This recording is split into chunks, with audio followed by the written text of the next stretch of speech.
What's going on, y'all? Welcome back to No Ceilings. We are on your YouTube channel. We are on your podcast player of choice.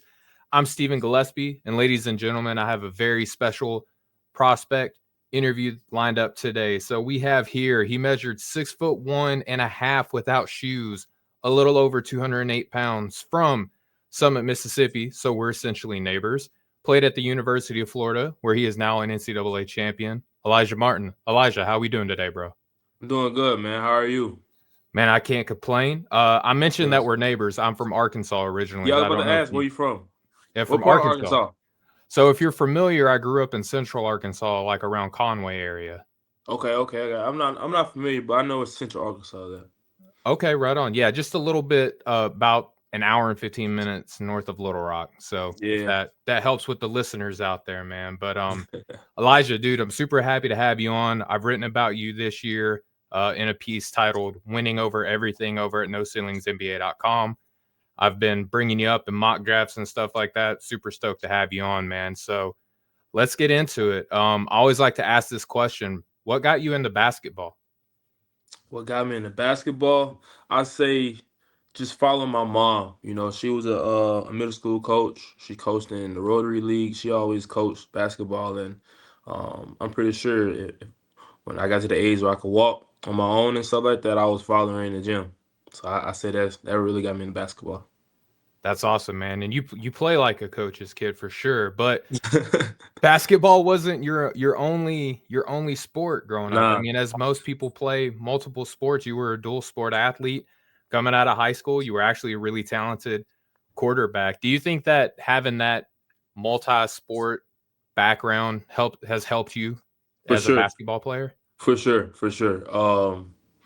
There's certain movements and stuff like that you just get from playing football, and just the toughness and the grit, like the physicality that comes from a football background. That helps with basketball as well. So that's something I'm very proud of doing, which is playing multiple sports like football, basketball, baseball, track. I tried soccer for 1 year. That's one of the things that I'm just really proud that I did growing up.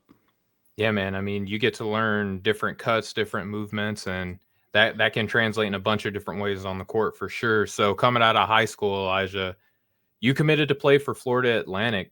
What was that recruitment process like for you coming out of high school and then committing to play for FAU?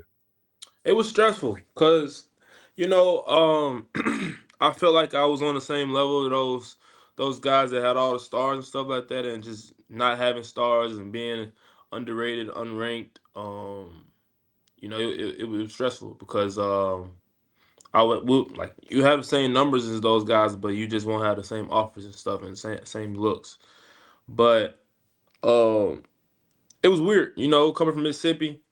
It's only a select few like schools that'll know about you if you're a Mississippi guy. Like it's not like you in Texas and everybody in the country knows about you and stuff like that. So I had probably like four offers. I had like four offers in Florida Atlantic. Being the one that I chose with, and it's been rolling ever since. So what led into that? I know that you just mentioned that you had around four offers coming out of high school to play college basketball. What was it about Florida Atlantic that made you feel comfortable enough committing to play for them? I tell this story all the time. I was finna commit to McNeese State because Michael DeBose was there, and he basically like my big brother and stuff like that. So I was finna go rock out with him in McNeese State, and then Coach Todd Abernathy, he called me right the day before I was about to sign to McNeese State, and we set up a Zoom, we set up like slideshows and stuff like that, and because it was COVID. You couldn't get out, you Hmm. couldn't get to campus and visit and stuff like that and see it for yourself. So I had to just do my own research, do everything like through the phone, um, and what really sold me was the palm trees. There you go. So I right now I live in Southeast Georgia. I'm just like a 30-second drive off of 95 to being Hmm. down in Florida. So it's definitely a beautiful place to play, man. So Yeah, I don't blame you at all, especially, coming from where we're from, being able to live in Florida for a little bit. It's a nice yeah. little change of scenery, man, for It sure. was. It was a culture shock for sure. Like the first day I Yeah. got there, it was. it was like, yo, what is this? What is that? And Big everything change just. from the Delta, you know? Mm-hmm. There you go. All right, so coming out of high school, you mentioned, you weren't as highly, recruited, and you didn't have those same star ranking as some of the other guys that you compared favorably to. Was there a big adjustment period for you as a freshman playing D1 basketball compared to coming out of For sure. Mississippi? For sure. For sure. Like it was a lot about the game that I did not know about the game. It was just more to it than just scoring, you know. But that freshman year, it was a learning curve, and it was all about adversity because Mhm. my talents didn't transfer right away, you know, and I had to learn some things, had to learn some stuff about myself. Then it was COVID, like you go from 2 weeks playing and 2 weeks in a room. So Yeah. you don't know if you're playing this week. You don't know if you're gonna be playing in 2 weeks. Like it was unordinary. Let me just say that, and made it work. We made it work, and that following year we made a jump. I feel like so many people, like even myself, I find myself slipping that we forget COVID was a period in history. We have already moved off of it so quickly, but so many Facts. athletes such as yourself were drastically, you had to make a life-changing decision in the midst of an unorthodox time period in history, Yep. man. That's tough. Ugh. Had to make a huge decision in the middle of a pandemic, not For knowing if sure. basketball is gonna be a thing, not knowing if you can be able to move around how you was previously, like in the years before. It just COVID was COVID. Let me just say that. It was You real. can't compare it to anything else that we've ever been through, for sure, man. So after your freshman season, Elijah, you went on to being a starter for the majority of the rest of your time with the Owls, but you played, I would say, a different role for the team. As you continue to play for them, to grow in your understanding of the game, physically, things like that. What led to the role that you eventually had in coming into your senior year with the Owls? Like what developments do you feel like were huge for you, like as a player coming into your senior year? I think I think the role never changed, um, because I was playing at a high level, um, and like my coaches knew what they were gonna get from me. Hmm. But I say what changed throughout the years is just sharpening my tool bag, things like that, and um just become a vet. You get smarter.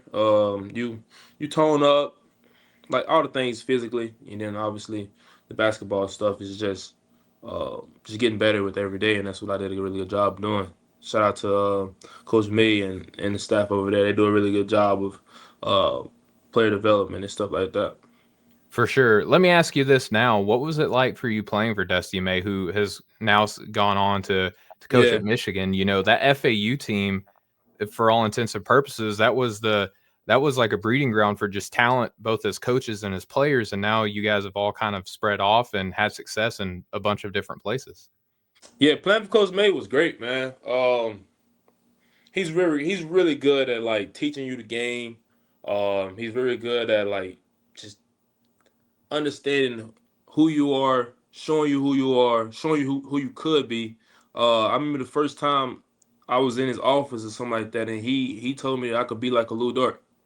Mm, And ever since then, I was like, yo, like I believe everything that he's saying, because he knows the game. He's not telling me something crazy like I could be like LeBron James or something. You know what I mean? He's not telling me nothing like that. He telling me stuff that you can use. yeah. Achievable goals, right? Yeah, and just back to what you just said. We got Nelly, Vlad, Nick, G, just those guys. I mean, previous guys too. I can name them all for days, but he does a really good job of developing guys. And once we develop a name for ourselves, it was time to spread our wings. I mean, and how fitting for the Owls spreading your wings, right? You guys made it to the Final Four, like with that team. What was that experience like for you, man? Like being nationally considered like this underdog team, you coming from Mississippi on this team full of players at similar positions as you, right? What was that like, man, going through the Final Four with FAU? Man, by far one of the best experiences playing basketball. Cause with that team, we created a real bond, a real family. And to be able to put FAU, a school that's not known for not even really known, not even known for basketball, things Right. like that, and just to put it on the map, and kind of change the school trajectory. Kind of made it a basketball school. Um, and it's just crazy because now that I think about it, that my class, like Nick G, Nelly, uh, we was all sitting on the couch like this freshman year, like we just like we gotta make this a basketball school. We gotta put the school Mhm. on the map, and to be able to do that, that's just what dreams are made of, honestly. It's a huge accomplishment, man. Yeah, for So sure. that being a really big dream season, and you having really high aspirations, like as a player, like everything I know about you have very high goals for yourself, man. You ended up entering the transfer portal. I'm sure that wasn't just like a super duper easy decision for you to make, because you still speak incredibly highly of your experience at FAU. What led to your decision to enter the transfer portal? And then one thing I also like to ask is, what was your experience in the portal like? I'm always fascinated to Yeah. know like the player experience in that side. What led me up to entering the transfer portal? Um, Many different reasons. Like that senior year, I didn't really have the year I really wanted or I expected. And then Coach May took a better job in Michigan. A couple guys into the portal. Um, and I just knew that I needed to get my name out there. I need to get my name Mm. out there. I need to get in the pro style offense, and that's what Florida had to offer. I entered the portal. I entered the portal with a do not contact list because I just wanted to go at the schools that I had a good fit for. And ultimately it led me to Florida, which is the ultimate blessing. Because we was able to win national championship and also get to display my talents in a bigger brand, bigger stadium, um, and also just create new family, new relationships, things like that. So I'm just happy that I made that step. Honestly, For sure. So I mean, I always feel like Florida in the portal era, if we can call it that, right? Florida is top notch with the players that they specifically feel like will help their program, right? But they can also kind of be a benefit to the player. It feels like a very mutual it's thing. mutual. It's That mutual. Yeah, so what makes it that way? Like what's the environment at Florida like that makes it such like a benefit for everybody involved? Honestly, it's the history. It's the history.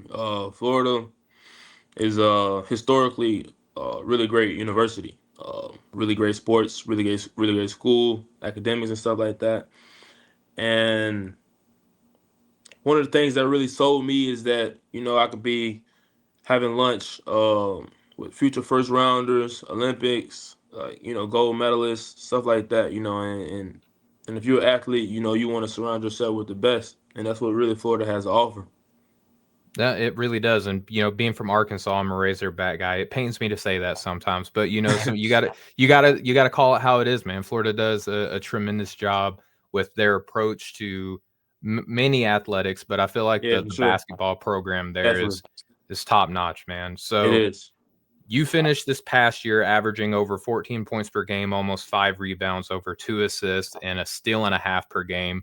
You put up shooting splits of 45, 35, and 76. So, in other words, an incredibly productive Elijah Martin season at Florida this year. What was your mentality like coming to play at Florida for your last year of college basketball? Oh man, the mentality early on was just put in the most amount of work that you can. I didn't want to leave college knowing that I could have worked out preseason more. I was in the gym like a madman. Um, and I just wanted to build a relationship with the guys. Because I Mhm. knew like if you want to be a deep team, you want to be a strong team that team chemistry and bonding is everything. And once we did those two things and the season came around, it was just all the momentum and all the confidence in the world. My mindset was just put the most work in possibly though. That fits everything that I've ever heard about you, Elijah. That makes so much sense just hearing you say it to me, man. It's like, yep, okay, I could imagine that. So you obviously had a lot of goals or things that you wanted to. Did you have anything that you wanted to improve upon your game now that you were in like a different system, so to speak, playing for Florida? Was there anything that you came into the year wanting to say, I want to do what's best for the team, but personally, this is what I want to kind of improve upon my last year? Um, I had the idea that I wanted to create more off the ball. I mean, on the ball, create more on the ball because um, I'm pretty excellent off the ball and stuff like that. So teams like I mean, the pro teams haven't seen me do much with the ball. So I wanted to display that, and Florida offered it to me, and I had the great guys around me. That made plays and Yep. always made the game easier for me, and vice versa. So Florida was the perfect spot for me. Yeah, I mean, it was a perfect spot for you for sure because you played a major part in their run to winning a national championship, obviously, this season.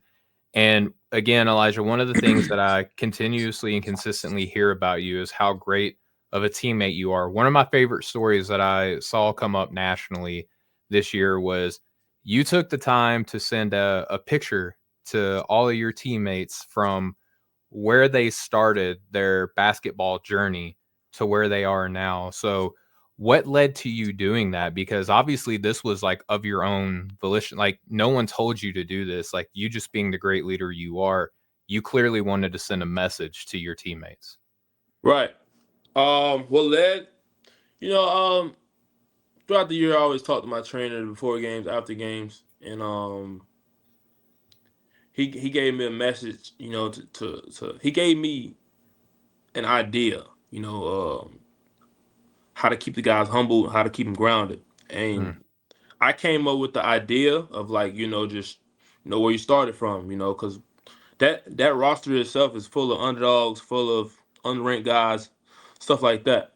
So we had a bunch of success, and I got with a manager. I was like, "Yo, you could do me a favor," and he was like, "Yeah, what you need?" I was like, "Can you find an old basketball picture of everybody? Just from the of the journey, from the journey." And it was managers, coaches, players. It was everybody, and everybody loved it. And I think I don't remember when it was, maybe SEC tournament or NCAA tournament, when I put it out there. But I also reminded them too, like emphasized in the group chat, stay humble, stay grounded. Because when you have a lot of people pulling on your coattail, telling you this and all of that, you can smell yourself a little bit, and I didn't want that to happen to us. I love that, man. You got to have that humble but hungry mentality. I Yeah, mean, definitely. I love that so much, man. So not only are you a great leader on the intangible aspects of basketball, the things that not everybody gets to see, or the things that you can't really quantify, but you do so much on the floor. One of my favorite things that I noticed from you, especially in the March Madness run, was two things really, Elijah. One, it was that you could defend up and down the lineup, which I think that speaks to the mentality that you have, but also you come down with the most timely rebounds too. I was speaking to a bunch of people during the national title run that you had, and one of the things when I was talking about you in particular was, sure, Elijah might have only had like 3 or 4 rebounds in this game, and I say only, like that's still great, but they were the most important rebounds of the game. So how does that come into play for you, man? Is that just something that you've just always had? The rebounding, yeah, I always had a um good feel for the game, like in terms of like rebounding, and that's just my God given abilities, which is the vertical pop and the speed to get to them and stuff like that. But when it's time to win, you can't give into anything that's in your mind. You got to do whatever the team needs, and if that's Mhm. what they need me to crash the glass, get an extra possession, or get a defensive board over a 7-footer. Let's do it. Like I'm whatever we need to do to win. So that's kind of like my whole mindset. Really, is just win the game. And that you see that if for anybody who's watching the NBA playoffs right now, like look at the Indiana Pacers, TJ McConnell, he's like a sub 35% shooter from deep. He's sub 6'4", but he plays a vital role on that team. And he's just like an all out hustle guy. The Yeah, Pacers are full of them too, to include like Andrew Nembhard, who real great defender, sure, who lined up against definitely, Brunson. But I see a lot of those same aspects in you. And I think sometimes basketball gets made out to be, can you shoot and can you defend? But there's so many of other things that happen on the floor, rebounding being one of them. And that's why I think, Elijah, that you're going to translate well wherever you go. It's because you do all the winning type for sure. plays as well. But Elijah, I want to ask you now, because you had the experience of going through the NBA draft combine. What's that process like for a player? Because I know it's more than just the games, but there's like speaking to teams, people that you're speaking to. There's measurements, there's testing. Like, what was your experience like at the combine? My experience with combine was it was fun. It was fun as a player. It's really it's real fun. But as a competitor, um, it could be a little challenging. Just the whole setup of the combine, and you know being teammates for 24 hours. But the combine is for you to display your talents. And if you're one of those guys that can do it at any circumstances and stuff like that, you'll be able to do that. But it was my first time at the combine, which is a blessing. But I feel like I did really good. I was able to show that I can, initiate offense, pick up 94 feet as well, play the right way, defend. I was able to do everything that teams that might doubt. For sure. And that, Elijah, that's perfectly my next question or statement, then question was going to be, I felt like you did a pretty good job at the combine. I mentioned that on our combine recap show for the Draft Sicko show that we do here on No Ceilings. I said that Hanson Yang, like, he doesn't have the assist that he has if it's not for you making those timely cuts to the basket. And I know that you're not going to take all the credit because you're a great teammate, right? Nah, I But love playing with Yang, man. what was that Yang, like? Because not a lot of people know about Hanson Yang. Like, can you nah, for give us sure, something about Hanson here? man. It was fun. It was really fun because Yang, he seemed like, I don't know Yang, but I ran across him 4 or 5 days, including the combine and the workout we were just at. He seemed pretty fun. I love playing with Yang. I love playing with like bigs like him. He loves to pass. Mhm. He's super skilled. Got a good feel for the game. But it was just fun because he couldn't understand English. So Right. I'm communicating to his translator to translate to him, and just to see it happen is just it's crazy how the game evolves, and um, everybody got the same terminology. It's basketball, and it's a game, and everybody understands no matter the languages. So Yeah, I was about it's to fun. say, man. People always say basketball is a universal language, right? Yeah, So it that's is. that's that's pretty cool, man. So Elijah, I'm gonna thank you now, but also I got one more question for you. I just appreciate the time that you're giving me because I know you got a very busy schedule. Last question that I always ask a prospect when I talk to them is that with the NBA obviously being the goal, right? Like making the team, but then staying in the league too, right? Um, if a team were to invest in Elijah Martin, what type of player would they be getting? They will be getting um everything that they've seen on film and some, because I'm definitely going to develop. I got a lot more in my game to show to do. But off the gate, you're gonna get an unbelievable competitor, defender, and ultimate winner. Mm. That's my whole motto is to win. I and again, from everybody that I've talked to that knows you, man, like everybody always says the same thing, that you're not going to find anybody who's going to want to compete as much as Elijah. But man, I want to thank you so much for your time. I know that you have a lot, like I said, going on your schedule. Do you mind sharing where people can find and follow kind of your continued basketball journey, like on social media? I got you. But first of all, I want to thank you for allowing me to come on your platform, and thank you for all the support you've been giving me all season. And y'all can find me at Alijah Martin 15 on Instagram and TikTok. Twitter is Martin underscore Elijah. Um, and that's it. All right, we'll keep it simple. But again, I want to thank Elijah, and I want to thank everybody who's watching and listening out there. You can find us at No Ceilings NBA on all your social media needs. We just had our draft guide drop today, which does feature Elijah, a write-up written by yours truly here. Really happy Appreciate you. with that. Yeah, man, no problem. Go check it out, Elijah, and I let me know will. what you Don't think, worry. bro, I for will. sure. All right, man. All right, but for everybody watching and listening, thank you all so much. Follow us, and we'll catch up with y'all next time. Much love, everybody. Let's do it.